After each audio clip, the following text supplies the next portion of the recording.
ក្រមុំបាចំពុនគេអីវិញចាប់អូនមិនមកមិនបាច់វែងឆ្ងាយថាភ្លេសិនជប់បងចិត្តនឹងឆ្លាញ់តែមិនសូវអង្ខ្លាយសា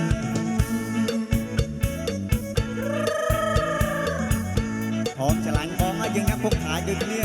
ទៅណាតំណៃវាមិនសូវអស់ថ្លៃសាំង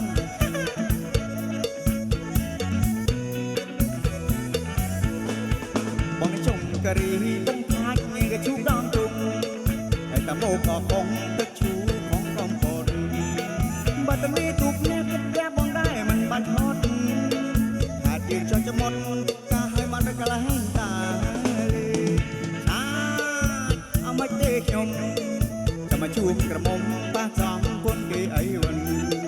ចាំបងអូនមិនមកមិនបាច់វែងឆ្ងាយថាភ្លេសិនឈប់បងចិត្តនឹងឆ្លាញ់តែមិនសូវអង្ខ្លាយសាច់ឆាចអមិនទេខ្ញុំចាំមកជួបក្រមុំប៉ះចំពុនគេអីវិញចាំបងអូនមិនមកមិនបាច់វែងឆ្ងាយថាភ្លេសិនឈប់បងចិត្តនឹងឆ្លាញ់តែមិនសូវអង្ខ្លាយសាច់ឈប់បងចិត្តនឹងហមឆ្លាញ់មិនសូវអស់ថ្លៃសាំងអាចចឹងវិញ